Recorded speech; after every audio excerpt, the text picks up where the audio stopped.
Harry suggests that the paparazzi and the attack of security made the relationship terrible, and Chelsea Davy said I love you yet.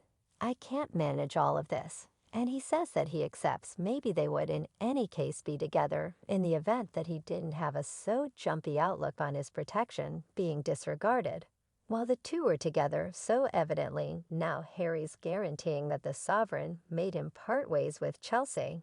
In light of the fact that the sovereign didn't endorse Chelsea, realize that Meghan Markle is most likely sitting back going hot and taking notes. This is unusual with a demeanor of earnestness that sent shockwaves through the room. Ruler Harry, as of late focused on the turbulent relationship that once held him in its grasp, his relationship with the staggering Chelsea Davy. Much to the shock of his significant other Meghan Markle, definitely. And at the time it hurt, I was unable to get a handle on it. I like do you mean? In this uncommon court show Harry unveiled that the constant paparazzi free-for-all and the resolute hold of regal conventions assumed significant parts in destroying their stunning 7 drawn-out sentiment picture. The scene people Chelsea, Harry's charming ex, made obviously she needed no part in the media carnival, or the smothering requests that went with her relationship with the regal family. Might you at any point even envision the grief the two of them had? Harry's affection toward Chelsea was an unquestionable power, to such an extent that he strikingly pronounced they would have strolled down the walkway if by some stroke of good luck he had gotten the pivotal help he really wanted from the imperial family. I never at any point felt that perhaps discussing it with my sibling, or with any other individual, by then would be remedial. Momentarily discuss your stepmother and president. You say that your advantages were forfeited on her PR change statement. Those specific individuals have chosen to get into bed with Satan. Currently clutch your seats, folks, and here's where it gets succulent. You may be pondering with Harry now joyfully wedded, and a gushing dad, why bring up the past? A substantial inquiry. And one has brought about an entire host of suppositions. On the web, one Twitter thinks Harry is still enamored with Chelsea. I concur with my dear companion that Sovereign Harry is in a real sense telling Meghan Markle he is still enamored with Chelsea Davy. Are we seeing another Charles and Camilla genuine romance? A sheer Sussex crew won't care for this someone else. Called attention to how Harry just appeared to be way more joyful with Chelsea. Ruler Harry faulting the media for the separation of his 6-year sentiment with Chelsea Davy helps us to remember how blissful they were together. And she was companions with Kate. Can't recall the last time he grinned like that at Meghan. What might have been this individual mentioned a fascinating observable fact.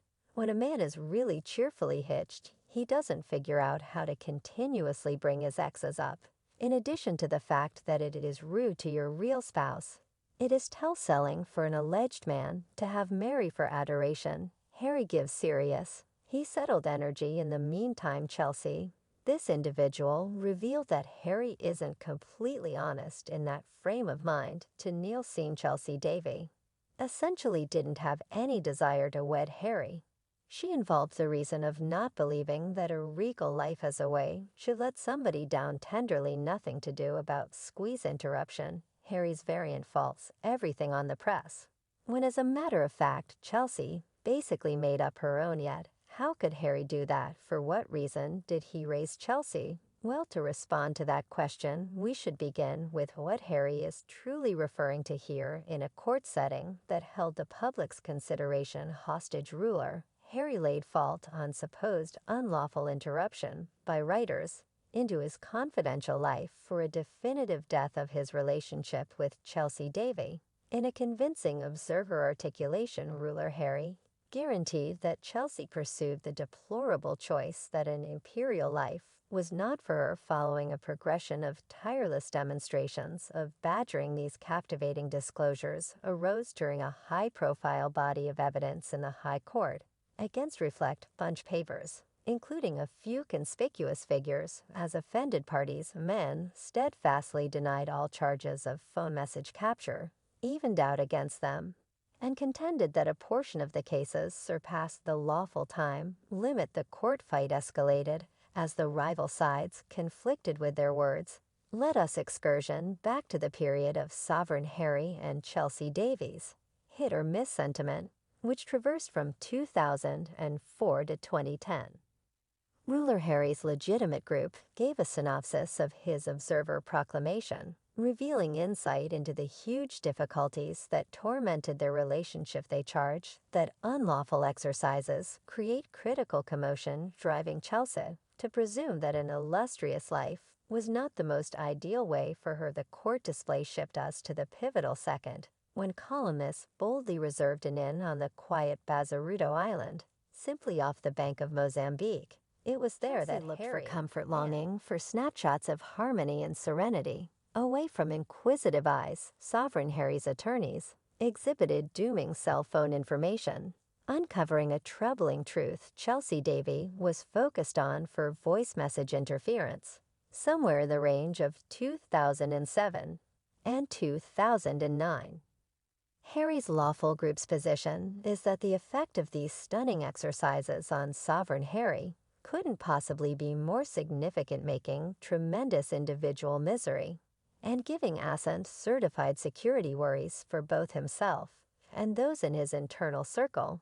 The repercussions stretched out a long ways, past leaving a path of distrustfulness that spooky Harry and his future connections. The legitimate group dropped another sensation, framing an upsetting example of conduct. They affirm that each time he was seeing someone, even a reputed relationship, that entire individual's family, and frequently their companions, would be hauled into the tumult and get themselves the subject of unlawful action.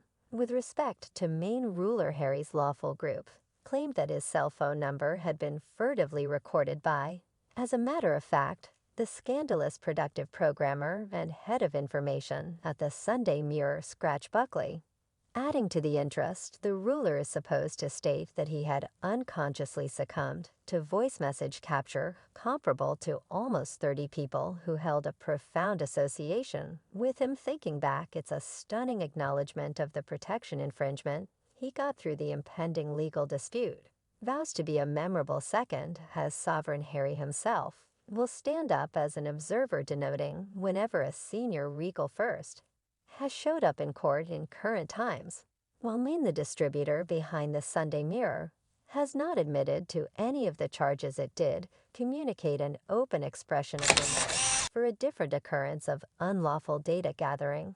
Focusing on Harry, besides the distributor, recognized that the sovereign's legitimate test merits pay. Recognizing the weightiness of the circumstance, it's quite important that the particular mishap alluded to in an article, which included a main columnist educating a confidential examiner to unlawfully assemble data about Harry's exercises at the China White Club in February 2004, isn't among the cases being brought by the ruler. Maine clarified that such activities won't ever be rehashed in their composed entries. Maine's lawyer, Andrew Green KC, unequivocally rejected that 28 out of the 33 articles in Harry's case included telephone hacking or different types of unlawful data gathering. As per him, the narratives had started from different sources in any event, including different individuals from the imperial family. Anyway, Mr. Green clarified that Maine didn't concede that 5 of the 33 articles contained any type of unlawful data. Assembling the fight in court against Maine has reached out past Sovereign Harry, with a few different VIPs venturing forward as experiments to carry their own cases to preliminary. Among them, our previous crowning ritual road entertainer, Nikki Sanderson Fiona Whiteman, the ex-spouse of jokester Paul Whitehouse, and entertainer Michael Turner, referred to for his job as Kevin Webster in Royal Celebration Road, under the stage name Michael Lavelle.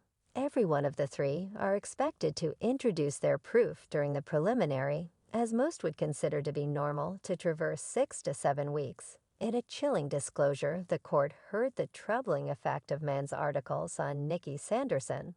She talked an inclination like public property, and persevering through verbal and actual maltreatment from outsiders because of the misleading implications distributed by the news source individuals would yell overly critical slurs at her in the road marking her Anne. And she even succumbed to actual attacks on numerous events. In the meantime, Michael Turner, among the cast of Crowning Celebration Road,